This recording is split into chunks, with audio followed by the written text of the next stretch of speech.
그레이스를 일부러 보내기 위한 장치였다라는 가설이 있대요. 음모론이야. 그러면 타시나요? 아 저요? 안 터져. 이게 보면은 문신이 그려지는 곳이 있어요. 저 문신이 하나 말씀드리고 싶은데 아마 헤일메리에서 동면이 아니라 코마 상태로 들어가서 이게 조금 솔직히 얘기하면 과제할 때도 도움을 쓰기도 하고 걔한테 뭐라 할 게 아니라 그 회사한테 뭐라 해야 되는 거 아니야? 내가 50만 원씩 내면서 쓰고 있는데 이걸 계속 친구니까 쓸 거냐. 아, 친구 비용. 이번 달 친구비 받아야 되는데.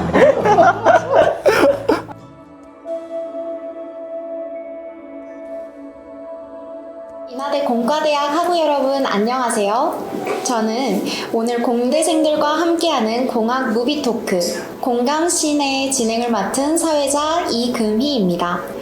오늘 저희는 우주 비행부터 인공지능의 윤리까지 공학자의 시선으로 영화를 완전히 파헤쳐 볼 예정인데요. 귀한 발걸음 해주신 5분의 패널 분들을 소개드리겠습니다.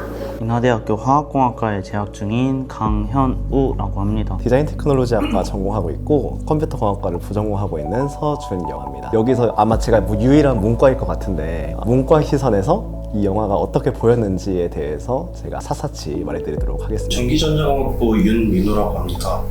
저는 항공우주공학과 김미주입니다. 항공우주공학과 재학 중인 윤동현이라고 합니다. 제가 원래 프로젝트 헤일메리를 24년도에 처음 읽었습니다. 영화가 개봉한다는 소식에 되게 설레게 봤는데요. 이 텍스트로 봤던 것들을 어떤 모습일까 상상하며 생각을 했던 모습들이 영화 속에서 어떻게 표현이 됐는지를 보니까 너무 설레고 감탄스러웠습니다. 그러면 바로 첫 번째 파트 메인 토크의 문을 열어보겠습니다.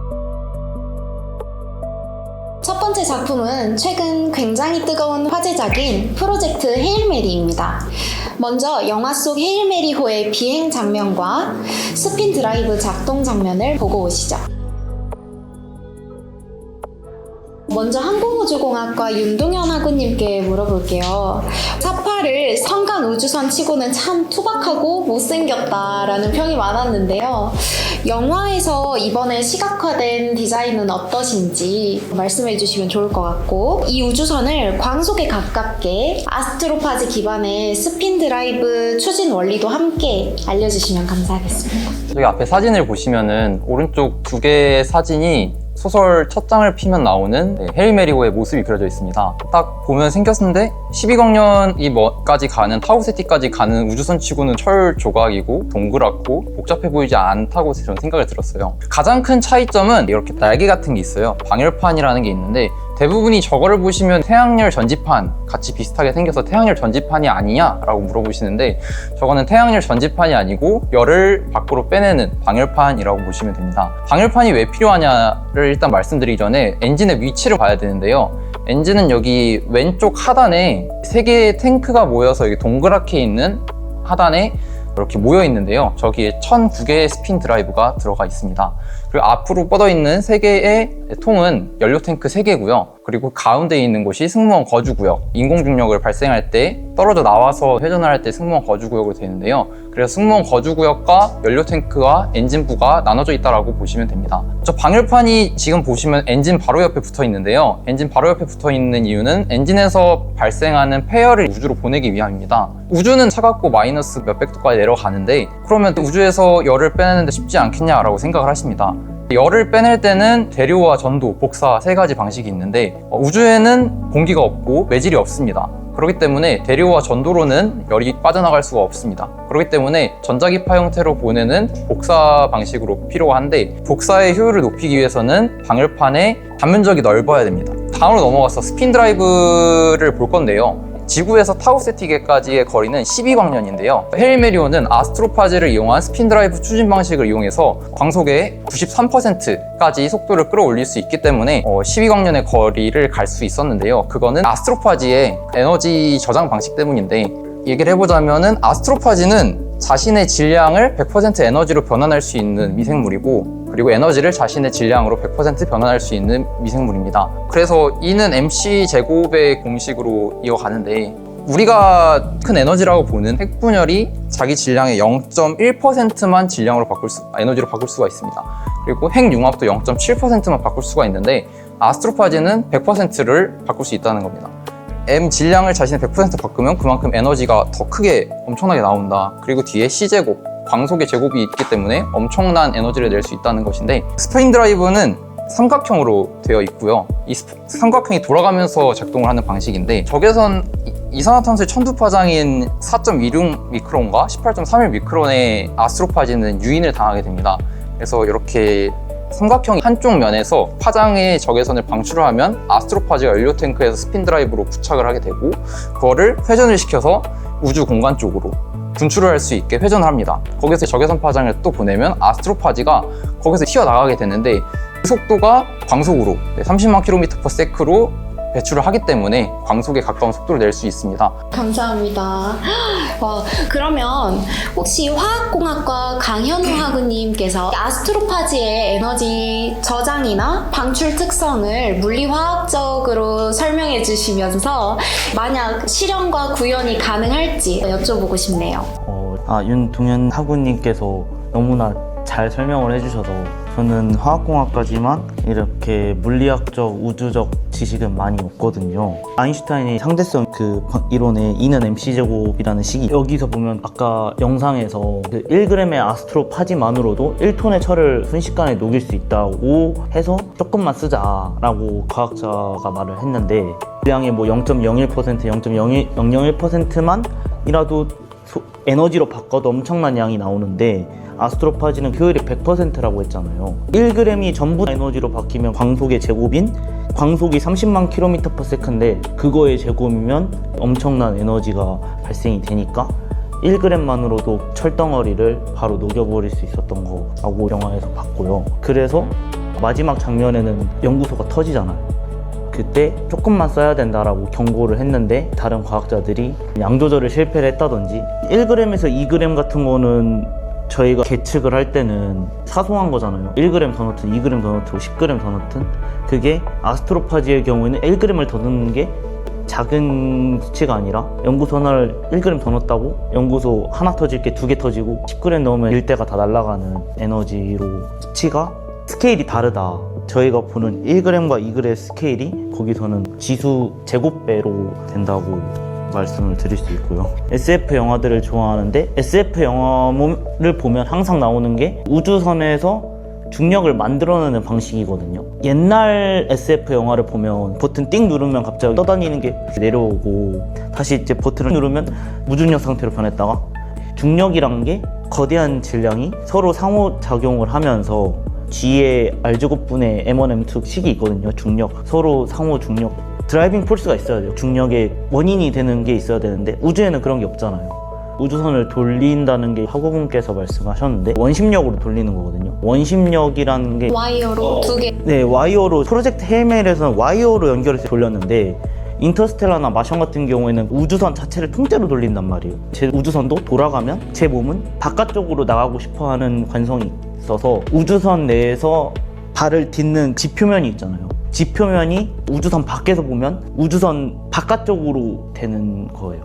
프로젝트 헤일메리에서는 우주선을 전체를 돌리는 게 에너지도 많이 쓰이고 비효율적인 방법이니까, 와이어를 이용해서 선체를 분리해서 돌리면 우주선을 전체를 돌리는 것보다 훨씬 효율적이거든요. 우주선의 크기도 보면 되게 작잖아요.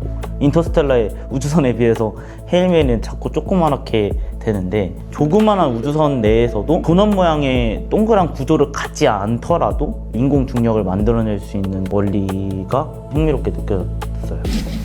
에너지에 관한 연료 이야기나 디자인적인 부분이나 아니면 인공 중력을 만들어내는 원리까지 톱파보면서 프로젝트 헤일메리가 오히려 마션 인터스텔라에 비해서 더욱 현실 고증이 된 것 같은데요. 아스트로파지의 에너지에 대해서 얼마나 큰지 감이 안 잡히실 것 같아서 제가 자료를 찾아봤는데요. 아스트로파지 0.5g이 뉴욕시의 1년치 에너지를 충당할 수 있다고 합니다.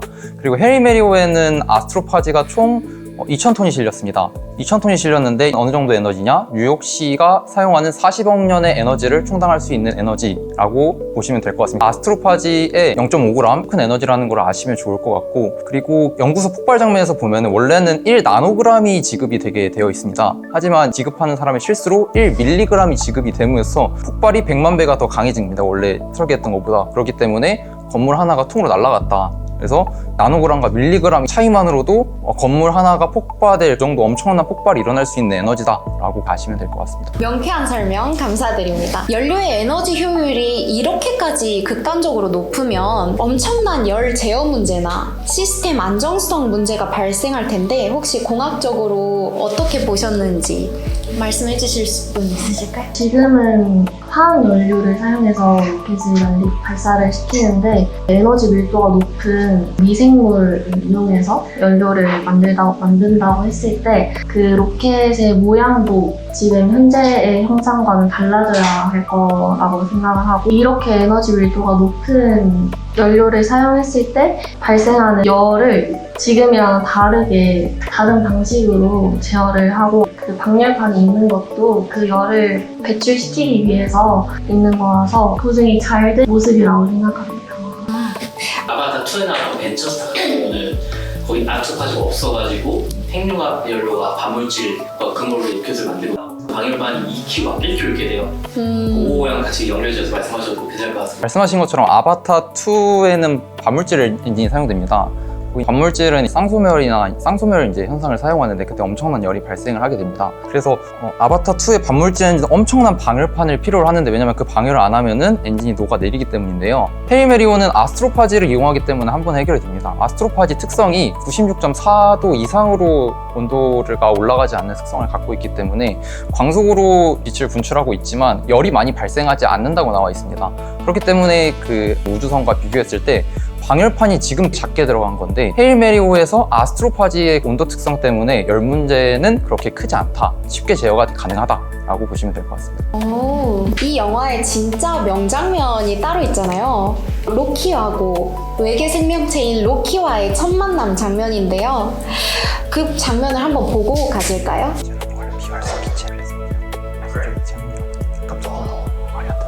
돌 조직은 뭐가 비는 거 이런 지금 돌에 같은 거일 거예요. 지금 온도가 원래 210도 가지고 누설 210도 전에는 딱 혹시 여기서 외계인이 있다라고 생각하시는 분들 계시나요? 저도 외계인이 있다고 생각을 합니다. 왜 있다고 생각하시는지 한 번씩만 들어봐도 될까요? 사실 저희 인간은 CHON으로 이제 이루어져, 이거는 인간 기준인 거고, 화성에 뭐 물이 있냐 없냐 이걸로 생명체의 유무를 따지는 건데, 이것도 어찌 보면 저희의 몸이 CHON으로 이루어져 있으니까 저희하고 똑같은 그런 구조를 가지는 생명체는 이런 지구의 환경과 비슷한 환경이 좀 조성이 돼야 있을 확률이 높은데, 헤일메리의 로키만 봐도 로키는 산소를 호흡 안 하거든요. 쟤는 영화에서 나왔었는데 정확히 기억나는데 암모니아 맞죠? 오히려 그래서 저희는 암모니아 가스를 마시면 독성이 높은데 로키는 반대로 산소를 마시면 독성이 높아요.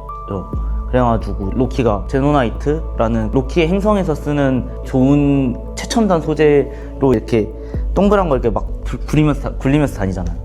그게 저희가 우주복을 입는 거랑 똑같은 원리인 거죠. 그래서 사실 그렇게 암모니아로 호흡하는 생명체도 이렇게 영화에서 나오는데, 전 우주에는 저희 말고 다른 구조로 생명활동을 하는 그런 생명체도 많을 것 같아서 저는 있다고 생각합니다. 처음에 아스트로파지가 나오면서 외계 생물, 미생물이 나오는 것부터 좀 몰입하기가 좀 쉬웠던 것 같고, 또 방금 말씀하셨던 것처럼 로키는 암모니아로 호흡을 하고, 또 저희는 피가 통하지만 친구들은 수은이 통하는 걸로 알고 있거든요. 안에 수은이 피로 되어 있고, 로키가 막 검은색 액체를 흘리는 장면이 있을 거예요, 영화에.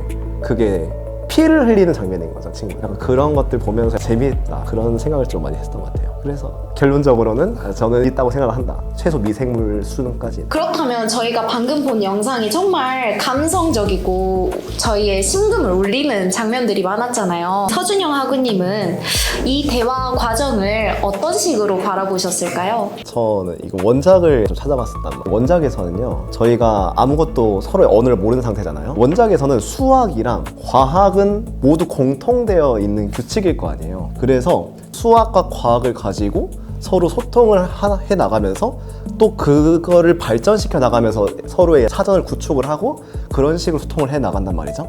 고증이 잘 지켜진 것 같아요. 제가 1학년 때 수학 교양 교수님께서 수학이 뭐라고 생각하나 자네들은 이렇게 하셨을 때 수학적 도구죠, 공학을 위한 도구죠 이렇게 말하는 친구들밖에 없었는데, 교수님께서는 소통의 도구다라고 말씀하시기도 했어요. 이 과학적 문제 해결이 단순히 문제 해결만을 위한 것이 아니라, 단순히 정답을 찾는 것만이 아니라 소통하고 책임을 가질 수 있는 그런 것이라고 이야기하셨다고 들었어요. 과학과 관련된 윤리가 있지 않습니까? 과학을 잘못 사용한 사람이 잘못된 것이 아니냐? 그런 식으로 과학 윤리가 대표적으로 이렇게 나뉘는 걸로 학교에서 배웠던 건 기억이 나는데, 혹시 다들 사탐을 배우셨는지는 잘 모르겠는데 저만 사탐을 배웠는지 잘 모르겠지만, 그 관점에 봤었을 때 여기서는 과학에 대한 그 결과를 가지고 항상 책임을 지려는 그런 참된 과학자의 모습이라고 해야 되죠? 그런 것들에 대한 윤리의식이 영화에 반영이 되어 있어서 가지고, 그런 부분에 있어서 공학적인 부분에 있어서도 이 영화가 볼 게 많지만, 이런 윤리적인 관점에서도 철학적인 관점에서도 이 영화를 하면 좋은 점들이 많다고 생각이 들었었어요. 지구로 귀환할 수 있는 기회가 있음에도 불구하고 그 기회를 버리고 로키를 구하러 갔었죠. 김미주 학우님께서 흥미로운 이스터 에그를 찾아주셨다고 해요. 마지막에 그 극 중에서 라이언 고슬링이 역할의 이름인 라이랜드 그레이스거든요. 그래서 그레이스가 그 데이터와 아스트로파지를 먹을 수 있는 그 타우메바 물질을 보내잖아요. 그래서 그거를 받았을 때 이렇게 웃음 짓는 저런 장면이 있거든요. 저기서 저 여자분의 목에 보면은 문신이 새겨져 있는 걸 볼 수 있어요. 저 문신이 종신형 선고를 받은 사람한테 새겨지는 문신이다, 이런 얘기가 있고, 실제로 원작 책에서도 그렇게 묘사가 되었다고 들었거든요. 그래서 이 총괄자가 과학자를 억지로 보냈잖아요. 기절을 시켜서 우주선을 강제로 태운 건데, 그것에 대해서 종신형을 선고를 받았다고 볼 수 있을 것 같아요. 그리고 지금 그 물질을 받았으니까 이 문제를, 지구를 살릴 수 있는 방법을 찾아야 되니까 잠깐 나온 거다, 그렇게 해석하는 부분도 있더라고요. 종신형을 받았다는 걸 작게라도 보여주면서 약간의 책임을 여기 지구에 있는 남은 사람도 지긴 지었다라고 볼 수 있는 거네요. 오, 혹시 알고 계셨나요? 저는 종신형을 받은 것까지는 몰랐었거든요. 이게 원래는 보내질 과학자가 원래 원작에서는 정해져 있었었고, 그레이스가 아니라 그 과학자들이 원래는 이 우주로 갈 예정이었는데 연구소가 터져버리는 바람에 다 죽어버려서 결국에는 그레이스를 보낼 수밖에 없는 상황이 되었던 거죠. 여기에 또 재밌는 가설이 있는데, 그레이스를 일부러 보내기 위한 장치였다라는 가설이 있겠네요. 그 과학자들이 한꺼번에 원래 있는 게 말이 안 되거든요. 그렇게 중요한 사람들이면 한꺼번에 있으면 죽을 수도 있고 뭔 일이 날 수도 있으니까 보통 다 떨어뜨려 놔야 되는데, 이상하게 그 사람들이 다 그 한 장소에 모여 있었다. 그렇게 중요한 연구실에서 그런 오류가 났다는 것 자체가 말이 안 되기도 하고, 그래서 약간 음모론이야. 그레이스가 똑똑하고 거기다 유전자까지 가지고 있으니까 그레이스를 보내는 게 성공 확률이 높지 않을까라는 생각들을 여기 있는 수장들이 해서 일부러 죽여버렸다라는 그런 음모론이. 그레이스 한 명보다 그 죽은 10명의 과학자들이 더 못나다는 뜻. 그럼 만약에 총괄이셨다면 그레이스 박사를 보내실 건가요? 결과론적으로 잘 됐을 것 같은데.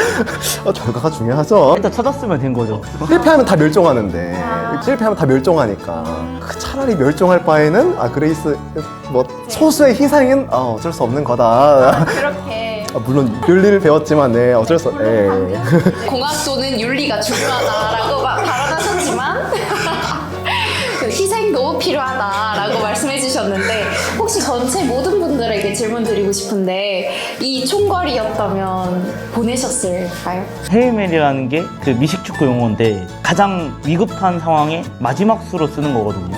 그 농구로 치면 버저비터, 진짜 마지막에 쏜 슛인 건데 얘네도 뒤가 없는 거예요. 아스트로파지가 태양 복사 에너지를 계속 없애니까 지금은 지구 온난화 때문에 지구가 멸망할 거다라고 하지만, 이 영화가 세계관에서는 지구가 얼어붙어서 빙하기가 와서 다 죽을 거다, 이런 상황인 거잖아요. 가만히 있어서 죽나? 갔다가 가서 죽나? 똑같으니까 저가 총괄자여도 저가 저렇게 높은 지위에서 이런 유능한 과학자들을 데리고 프로젝트를 진행을 한다고 했을 때 저였어도 보냈을 거예요. 근데 제가 가진 않았을 거예요. 그레이스 박사님만큼. 네. 그러면 타시나요? 저요? 안 타죠. 이 두 가지 관점을 같이 고려해 보면서 답변을 부탁드려도 될까요? 저 영화에서 강제로 태웠잖아요. 안 타니까 강제로 기절시키고 올려버리죠. 지금 보냈어요. 이미 보냈어요. 그래서 그레이스 박사가 안 돌아온 거예요. 자기를 억지로 보냈잖아요. 보낸 이유 중에 영화에서 나오는데 저 여자분이 너 가족도 없고 직계 가족도 없고 어차피 너는 여기서 죽어도 혼자 죽는다. 우주로 보내는 그런 느낌인 거죠. 너무 슬펐어요. 그래서 그 장면에서. 슬픈 거 맞죠? 다른 의견도 있으실까요? 저는 어쩔 수 없이 보낼 수밖에 없다고 생각합니다. 왜냐면 내가 스트라트였다면 저는 그 과학자가 아닙니다. 그 3명이 구성된 거는 조종사, 과학자, 그리고 임무 담당자 셋이 나눠지는데 그 중에서 과학자 자리가 빈 거예요. 그리고 19년 뒤면 지구에서 40억 명이 죽는다고 나와 있어요. 그러기 위해서 저 스트라트는 그걸 조금이라도 늘리기 위해서 지구온난화를 더 가중시키려고 합니다. 남극에 쌓여있는 메탄을 풀기 위해서 거기에 수소폭탄을 박아서 터트려서 지구온난화를 더 극심하게 해서 지구 온도를 넓히려는 그런 노력까지 하고 있는데 인류를 살리기 위해서 어쩔 수 없이 그레이스를 보낼 수밖에 없다. 왜냐면 한 명이 죽냐 아니면 40억 명이 죽냐가 걸린 문제이기 때문에 저도 동일합니다. 그렇군요. 그렇다면 그레이스 박사님이셨다면? 가야 되지 않을까. 그 프로젝트를 누구보다 잘 알고 그 심각성에 대해 잘 알기 때문에 어쩔 수 없기 때문에 왜냐면 제가 안 가면 이 프로젝트는 진행이 될 수가 없습니다. 지금 떠나지 않는 이게 발사 윈도우가 걸려 있습니다. 이 가장 가까운 거리에서 만약에 화성으로 발사를 하는데 가장 가까운 거리에 있을 때 써야지 저 가장 태양 반대편에 가 있을 때 쏘면 비효율적이지 않습니까? 그래서 발사 윈도우라고 쏠 수 있는 날짜와 그 시간대가 정해져 있는데 그 시간대를 놓치면 갈 수가 없는 거예요. 그러니까 그 시간대도 다 알고 있기 때문에 쏴야 되면 나밖에 없다면 어쩔 수 없이 인류를 살리러. 전 강제로 보낼 것 같지는 않고 계속 제한을 할 것 같긴 합니다. 설득시키고. 설득시키고 안 되면은 어쩔 수 없지만 강제로 보내는 건 너무 윤리적으로는 아닌 것 같아서 아마 설득을 하는 게 좋지 않나. 영화에서도 처음에 설득했어요. 기회는 줬죠. 자발적으로 갈 기회는. 영웅이 되어라 말을 했는데 가기 싫다 하니까 바로 자기가 그레이스였으면 간다라는 의견이신 거죠? 연구를 하고 싶어. 저도 1학년 때 왔을 때는 근데 하나 말하고 싶은 거는 강제로 보내긴 했지만 그레이스가 스트라트한테 보내는 영상을 보면은 그래도 결과론적으로는 맞았다 라고 말을 하는 장면이 나옵니다. 그래도 결과론적으로 내가 온 게 맞았다. 강제로 왔지만 또 자기도 마지막에는 인정을 하는 그런 모습이 있다.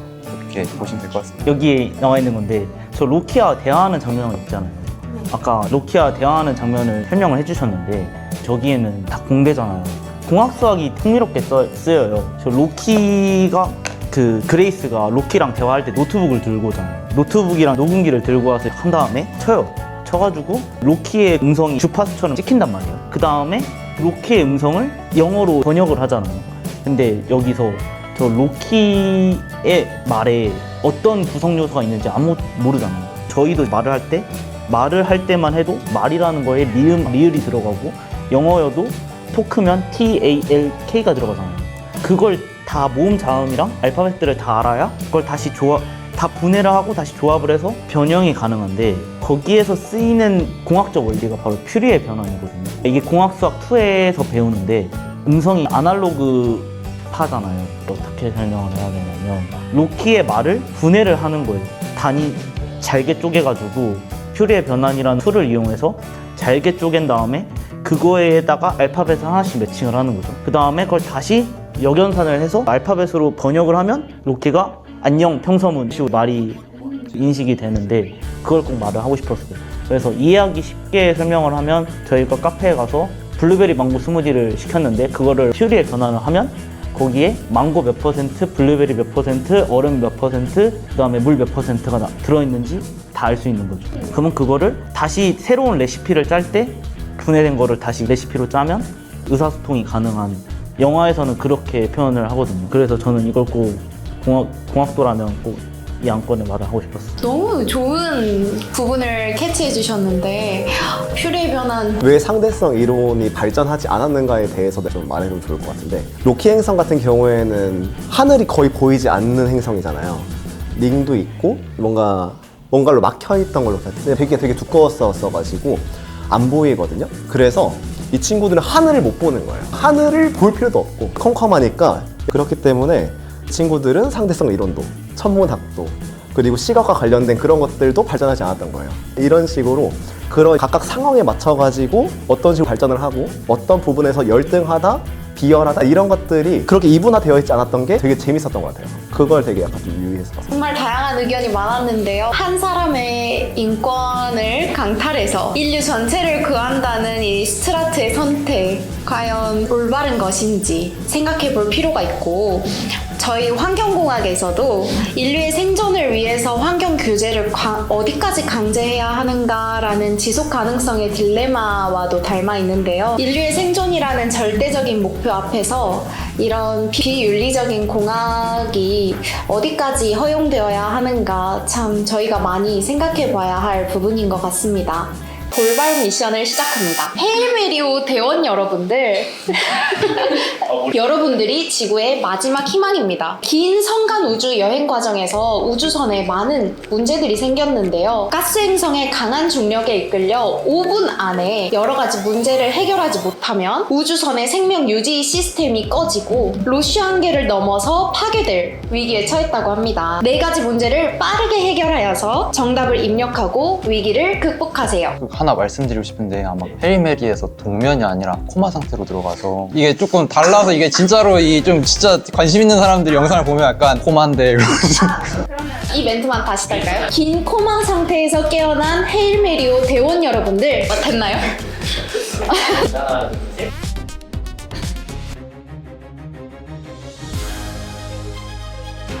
그래도 필요 없지 않을까? 질량을 높이면 되는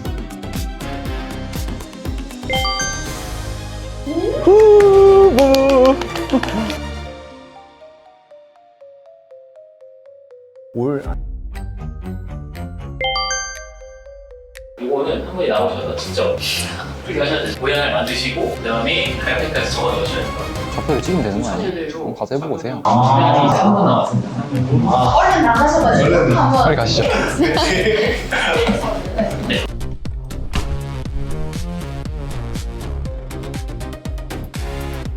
A인가? A? A? A? A? A? 4번 200몰입니다. 200. 살았습니다, 여러분. 와 대단한데요? 정말 긴박한 순간이었는데 이렇게 바로 성공하셨네요. 역시 미션이 성공하셔서 추첨을 하나씩 보내드릴게요.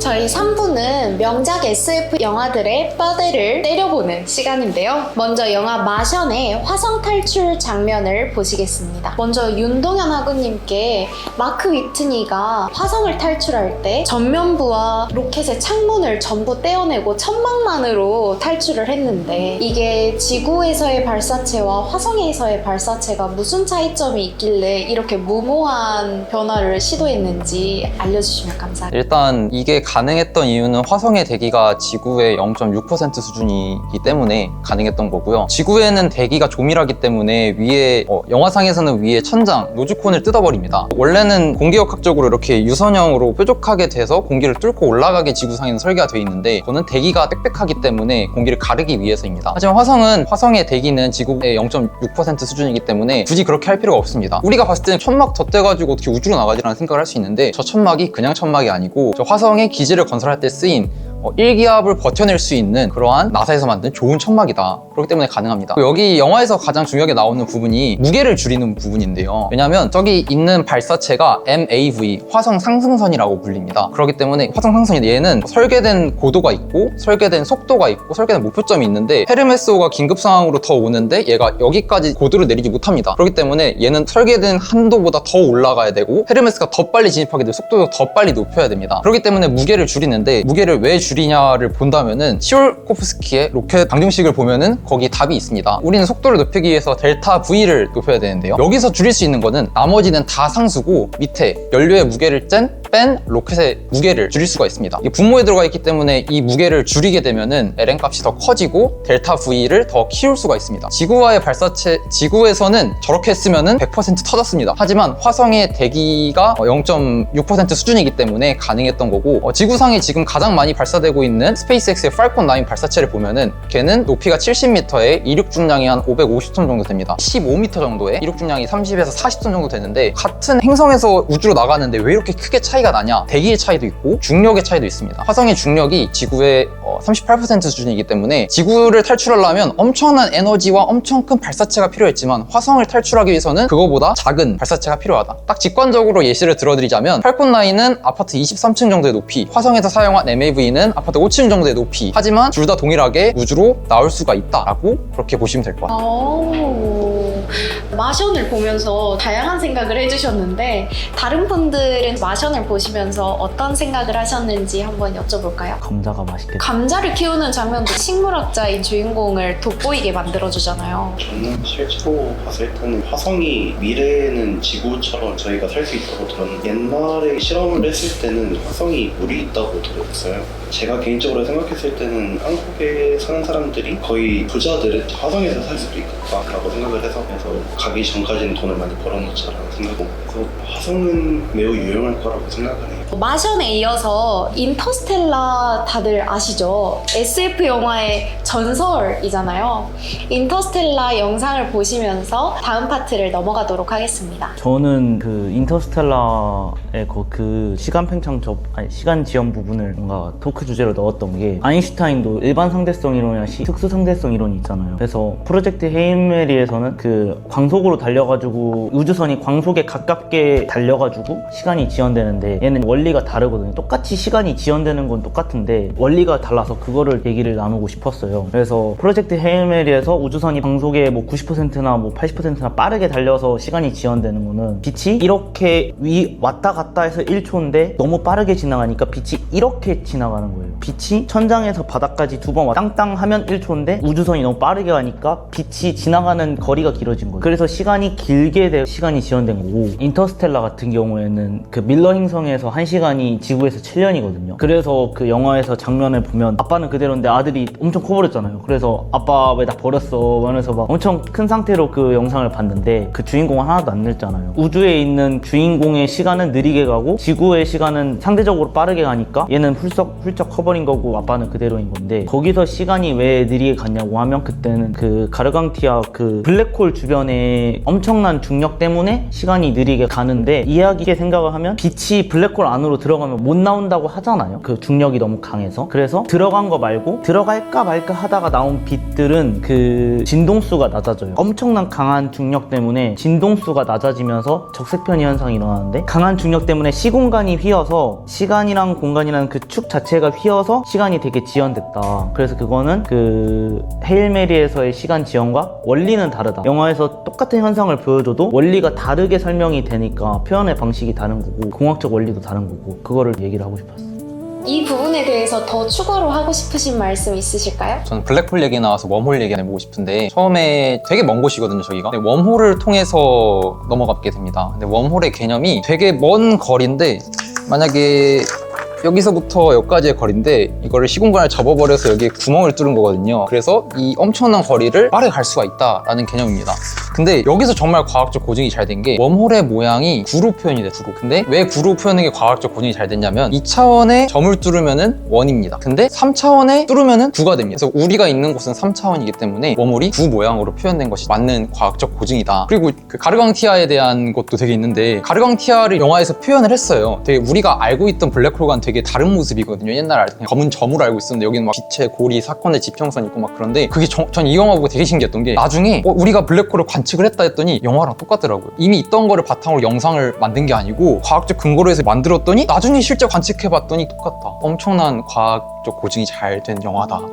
그렇다면 인터스텔라 하면 빼놓을 수 없는 게 손에 땀을 쥐게 만드는 수동 도킹 장면이잖아요. 김미주 학우님이 디테일하게 설명해 주신다고 하는데요. 그 우주 정거장이 망가져서 엄청나게 빠르게 회전하는 상태에서 그 우주선을 직접 도킹을 해야 하는 장면인데요. 이때 보면은 각속도를 동기화시키는 것도 중요하고, 그리고 작은 추진기를 이용해서 자세 제어를 해서 알맞게 도킹을 해야 되는데 그게 굉장히 어렵거든요. 허용되는 오차 범위도 굉장히 좁고, 그리고 이 우주정거장이 회전하는 상태에서 똑같은 속도로 회전을 하면서 도킹을 시도를 해야 하기 때문에 이거를 그 주인공이 그 상황에서 엄청나게 빠른 속도로 회전을 하면 우리가 자기가 기절하면은 알려달라 하듯이 기절할 수도 있는 상황에서 그거를 시도한 게 굉장히 인상이 깊었고요. 그리고 그 정도로 빠르게 돌면은 이 구조물에도 영향을 미칠 수 있기 때문에 구조물이 흰다거나 하면은 또 우주선에 문제가 생길 수 있기 때문에 그런 부분에 대해서도 되게 인상이 깊었다라고 말하고 싶습니다.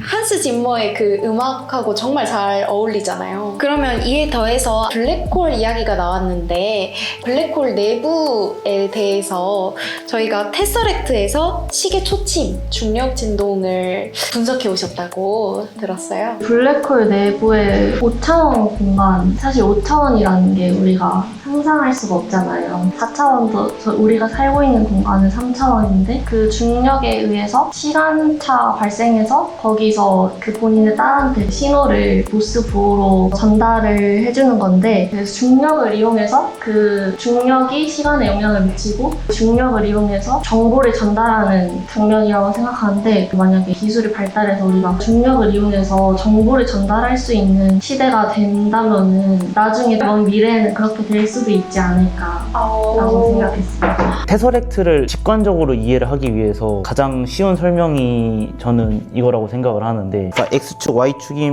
축이 2개니까 2차원이고 축이 3개니까 3차원인 거잖아요. 저희는 4차원에 살고 있단 말이에요. 저희는 X, Y, Z, T축까지 해가지고 시간이 흘러가는 4차원에 살고 있으니까 3차원을 동시에 볼 수 있는 거죠. 저희는 고차원적인 존재니까 3차원을 연속적으로 볼 수 있는 거고, 저희는 4차원에 사니까 영화 내에서 테서렉트는 5차원에서 4차원을 내려다본 거예요.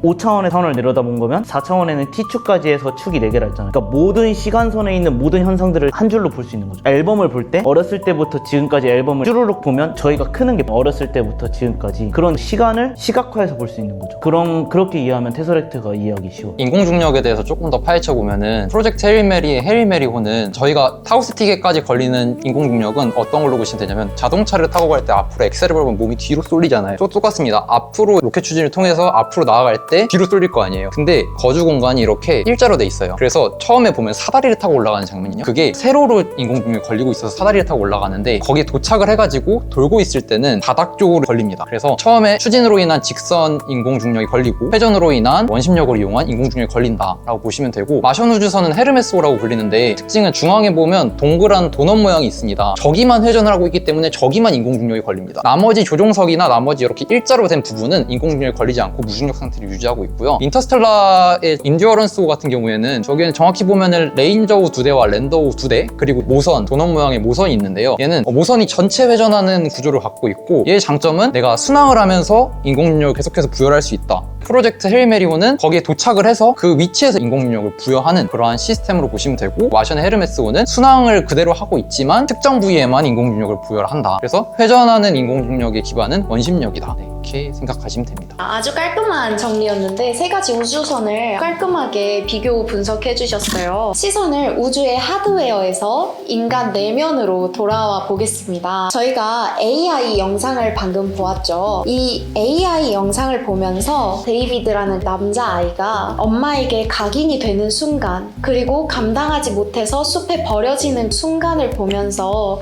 여러 가지 감정이 드셨다고 해요. 일단 이 가족은요, 원래 자식이, 원래 아들이 있던 가정이었는데 아들이 못 일어나, 중대한 사고를 해서 못 일어나는 상황이었거든요. 그래서 이 외로움을 해소하기 위해서 데이빗이라는 로봇을 하나 입양을 하게 되는 거예요. 그래가지고 처음에 보시면요, 엄마라고 부르지 않죠. 엄마라고 부르지 않고 엄마 이름을 부르는데 이렇게 하고 해가지고 말을 하니까 각인이 돼가지고 엄마라고 부르기 시작하거든요. 자기 자식처럼 살아가게 되는데 그 이후에 진짜 자식이 일어나게 됩니다.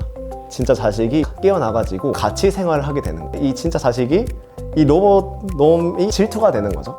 질투가 나가지고, 야, 너 엄마의 머리카락을 잘라버리면 엄마가 좋아할 거야. 이렇게 해코지를 한다든가 물에 빠진다든가 이런 여러 가지 일들이 있었었고 부모들이 깨닫고 하다 보니까 그 이후에 이 로봇을 어떻게 할까 이렇게 하게 돼요. 두 번째로 보셨던 게 결국에는 데이빗을 버리게 되는 장면이거든요. 로봇을 만든 생산 공장 회사에다가 그거를 반납을 하게 되면 결국에는 걔는 쓸모없는 존재가 돼버리기 때문에 파쇄가 될 거란 말이죠. 아예 부셔질 거란 말이에요. 그렇기 때문에 그렇게 되는 건 원치 않기 때문에 숲속에다가 던져버리고 튀는 거 약간 그 식으로 전개가 된 거였는데 이 장면을 보면서 다들 디트로이트 비컴 더 휴먼이라는 게임 해보셨는지 모르겠는데 혹시 해보신 적 있어요? 해보셨나요? 비슷하다고 생각이 되지 않으세요? 같기는 해요. 네. 이것도 결국 그 디트로이트 비컴 더 휴먼이라는 게임도 결국에는 인간과 비슷한 로봇이 마치 도구적인 용도로 안드로이드라고 만든 안드로이드와 함께 살아가는 세상을 그린 게임인데 그거가 많이 기억이 났던 것 같아요. 그래가지고 이런 식으로 이 창조주가 된 거잖아요. 인간이 창조주가 돼가지고 이렇게 로봇을 막 만들었는데 이런 식으로 우리가 무조건적인 사랑을 주는 이 데이빗이라는 로봇을 우리가 이렇게 버리는 게 과연 정당한가. 우리가 AI한테 욕도 하고 그러지 않습니까? 챗GPT한테 못하면 야 누가 이렇게 하래 하면서 욕을 하시는데 재미나이 쓴다 이러시잖아요. 약간 식으로 하시는데 지금은 뭐 그냥 텍스트로만 이렇게 나오는데 만약에 실제로 걔가 막 사람이 형체가 비슷하게 생겼고 사람과 비슷한 목소리를 가지게 되고 사람과 비슷하게 행동을 하게 된다고 했을 때 여러분들은 과연 이 AI를 가진 로봇에 대해서 여러분들의 책임이 과연 어느 정도까지라고 생각하시는지 한번 물어보고 싶어요. AI가 저희 생활 속에 깊숙이 들어온 만큼 이러한 책임에 대한 소재도 중요한 것 같은데요. 여러분들의 생각이 궁금합니다. 저는 AI를 자주 활용하긴 하거든요. 솔직히 얘기하면 과제할 때도 도움을 쓰기도 하고 욕을 하진 않죠. 왜냐면 도움을 주니까 욕을 제가 죄책감도 들고 하니까 나중에 더 세대가 발전하고 AI가 인간 형태로 나온다면 친구로 대하지 않을까. 솔직히 욕을 한다고 계속 때리고 그러진 않을 것 같고 저희 AI 영화를 보면은 버리는 장면이 있긴 한데 버리는 건 아니라 물리적으로도 안 가요. 도구보다는 친구로. 제가 질문을 많이 하게 되는 것 같은데 오늘 AI를 결국에 쓰는 이유가 도움을 받기 위해서 수단적인 목적으로 쓰게 되잖아요. 인간은 수단이나 목적을 가지고 태어나진 않단 말이에요. 여러분들이 로봇을 샀어요. 로봇을 샀는데 얘를 쓸 데가 더 이상 목적을 다 행해가지고 쓸모가 없어진 거죠. 그럼 그때 버리실 건지 데리고 키우실 건지 로봇은 키우는 건가? 뭐 전기 주고 관리도 해야 될 거고 정기 구독처럼 내가 돈을 한 달에 나는 청소시키려고 얘를 구입을 했는데 구독을 했는데 청소를 못해요. 똑바로 못해 내가 원하는 만큼. 걔한테 뭐라 할 게 아니라 그 회사한테 뭐라 해야 되는 거 아니야? 근데 내가 50만 원씩 내면서 쓰고 있는데 이걸 계속 친구니까 쓸 거냐. 아, 친구 비용. 이번 달 친구비 받아야 되는데. 전시용으로 방치하죠. 제물로 막 구독권 끊고 보는 용도로. 그럼 참 구독제 얘기하잖아요. 그러면 실제로 사람처럼 생긴 안드로이드가 탄생하게 했을 때 그렇게 구독제로 쓰시는 걸 찬성하세요 혹시? 찬성하죠. 진짜 사람같이 말도 하고 찬성하죠. 사실 얘가 피지컬 AI로 돼서 나오는 거잖아요. 사실 초반 단가는 높을 거라고 생각을 한다면 로봇의 가격이 높을 건데 그 친구를 완전히 내 자가로 사서 한다? 그럼 돈이 진짜 수억, 억대로 들 것 같은데 오히려 그런 친구들을 내가 필요할 때만 공사장에서 나 힘쓰는 애들 인력 필요하다 하면은 딱 한 달만 우리 빌리자 하루 이용 요렇게 해가지고 그렇게 하고 반납하고 그렇게 쓰는 것도 괜찮지 않을까. 완전히 구매를 하는 건 부담스러우니 정수기도 렌탈하고 그러잖아요. 렌트카, 휴머노이드 로봇 렌트 내가 필요할 때만 이렇게. 근데 사실 AI가 뭐든지 만능하다고는 하는데 어쨌거나 로봇을 얘네가 청소해주는 로봇 그 다음에 얘기해주는 로봇 이렇게 옵션을 많이 출시하는 게 아니라 돈이 엄청 많은 부자가 나 이런 로봇 만들어줘 하면 만들어주는 거잖아. 그러면 사실 그 로봇을 만들어주고 만약에 목적이 다 되면 다시 회수해서 이렇게 뚝딱뚝딱 해서 다른 목적으로 만들어서 다른 데 파면 되는 거 아니에요? 생성 자체, 목적 자체가 수단으로서 쓰이기 때문에 이렇게 생각한다면 오히려 죄책감을 가질 게 아니라 굉장히 효율적인 도구로. 공학도니까 가성비를 추구해야 된단 말이에요? 그렇다면 AI에게 감정을 부여하는 건 어떻게 생각하세요? 사실 저도 이게 고민이 돼요. AI, LLM 모델이 작동하는 원리 자체가 단어가 하나가 있으면은 그 다음 확률로 가장 높은 확률로 다음 단어를 선택하는 거잖아요. 가장 높은 확률의 단어를. 그렇게 해가지고 답변을 짜라락 쓰게 되는 건데 그 확률로 인한 산출물을 감정이라고 표현을 해야 되나? 애초에 감정이라는 것이 존재가 하는가? 그런 것도 생각을 해보면 좋을 것 같아요. 근데 이런 걸로 치면 들면 저희의 뇌도 어쨌거나 뉴런의 집합이란 말이에요. 심장에서 감정이 우러러 나오진 않잖아요. 뇌에서 나오는 거. 옛날이야 여기에 가슴이 아프다 이러지만 요즘에 머리가 아파야 된단 말이에요.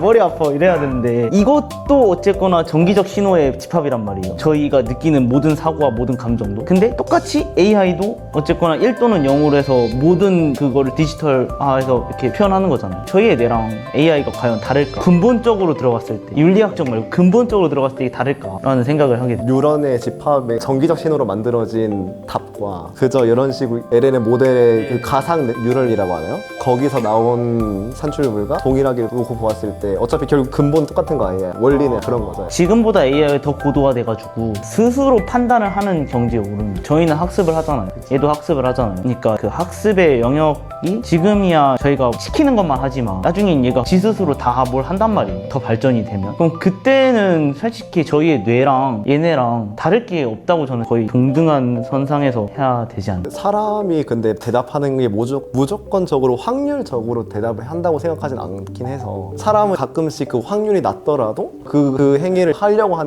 불완전함과 무목적성이 있는데 이거를 AI가 대체를 할 수 있는가? AI가 그 불완전함까지 완벽하게 가질 수 있을까라는 그거는 생각을 해봐야 될 것 같아요. 왜냐하면 AI는 대부분 일반적인 그 학습된 데이터를 가지고 그거 관련해서 일반적인 답변을 내잖아요. 근데 저희 인간 같은 경우에는 가끔씩 불완전한 행동을 할 때도 있고 갑자기 하면서 창의력이라고 하죠. 일반적으로 세상에 없던 것들을 만들어내는 그런 능력도 있으니까 그런 능력을 봤을 때 인간과 AI가 동등한 선상에 있는가에 대해서는 저는 어렵지 않을까 생각이 있긴 하죠. 저는 AI가 탑재된 로봇한테 감정을 부여하는 게 영화를 봤을 때 위험하다고 생각을 했거든요. 왜냐면 지금이야 지금 로봇처럼 딱 생겼지만 영화들을 보면은 진짜 휴머노이드 사람과 구분이 안 가고 사람의 피부와 동등한 걸 가진 로봇들이 돌아다니는 영화들이 있단 말이에요. 그래서 우리 인간의 욕망이 우리랑 똑같은 걸 만들고 싶어 하는 것 같아요. 그렇기 때문에 피지컬 AI, 휴머노이드 로봇한테 감정을 넣고 싶다 그렇게 하는 것 같은데 제가 오늘 토론을 오기 전에 엑스나 마키나에 대해서도 얘기를 나눈다고 해가지고 제가 그 요약본을 보고 왔는데 거기서 나오는 게 거기 나오는 여성 휴머노이드 로봇이 감정을 있는 로봇이 인간을 이용을 하고 버리는 듯한 게 나옵니다. 그래서 다르게 해석을 하면은 인간의 감정을 이용했다.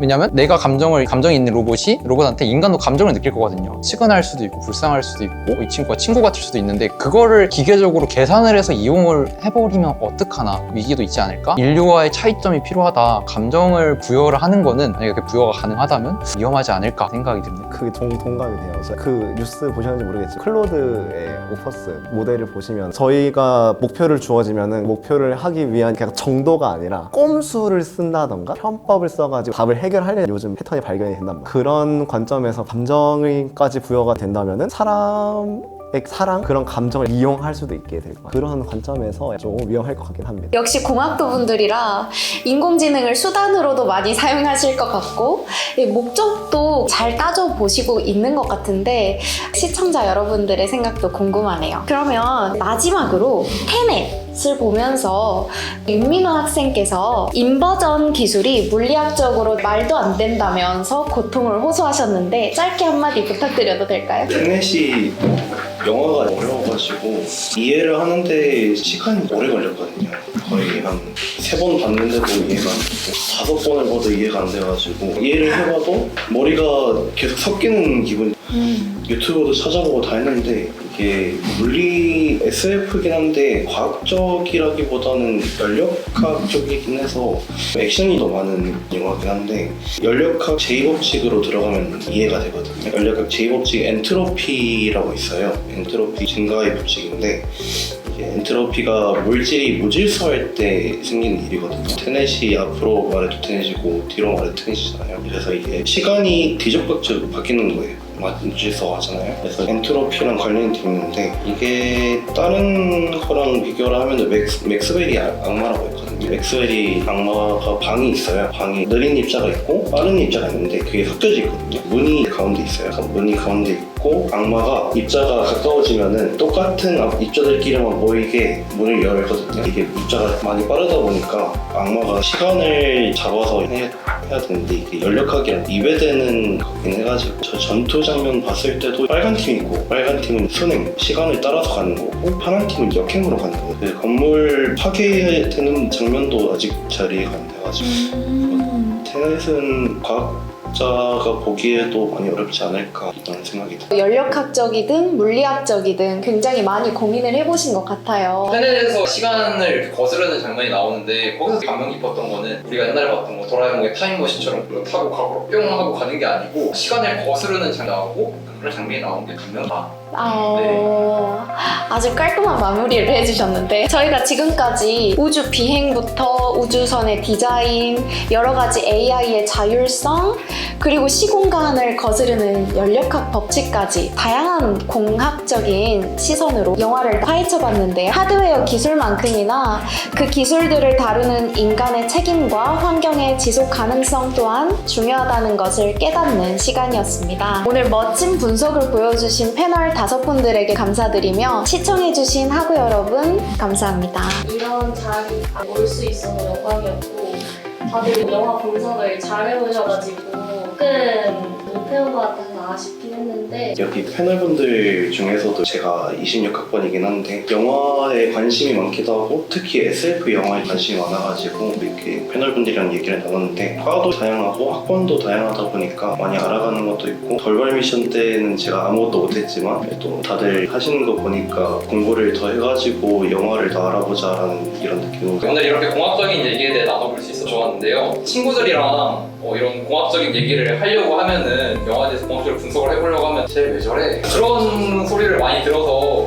우리 관심 있는 내용도 나만 알고 넘어갈 때가 있었는데 그렇게 사람들과 나눌 수 있는 기회가 있어서 좋았고요. 영화 재밌게 보셨다면은 소설로도 만나보시는 거를 추천드립니다. 감사합니다. 오늘 이렇게 좋은 기회를 얻어서 영화의 이런 SF 영화들, 특히 프로젝트 헤일 메리에 대해서 얘기를 나눌 수 있어서 좋았고요. 사실 아는 만큼 보인다고 하잖아요. 저도 영화를 볼 때 놓쳤던 부분들이 많았는데 오늘 이렇게 다른 분들, 다양한 전공의 다른 분들과 이렇게 얘기를 나눠보면서 그 장면은 그랬었네? 그러면 그렇게 생각할 수도 있겠다. 이렇게 다시 되새겨보는 시간을 가진 것 같아서 좋았습니다. 일단은 이렇게 공학과들과 함께 이런 영화에 대해서 이야기를 나눌 수 있는 시간이 있어서 좋아요. 또한 여기 다들 공대를 다니시는데 저 혼자의 문과 쪽이다 보니까 컴공이지만 저는 부전공이라서 이런 시선으로 바라볼 수도 있겠구나 그런 것들에 대해서 배울 수도 있었고요. 또 제가 이번에 AI라는 영화도 그렇고 프로젝트 헤일 메리도 똑같이 제가 인문학적인 약간 그리고 철학적인 그런 부분에 대해서 분석을 많이 해왔는데 저는 이런 부분들에 대해서 이야기를 나눠볼 사람이 없었어가지고 좀 많이 심심했었는데 오늘 재밌게 놀고 갈 기회였던 것 같습니다. 영상을 마무리하도록 하겠습니다. 감사합니다. 고맙습니다.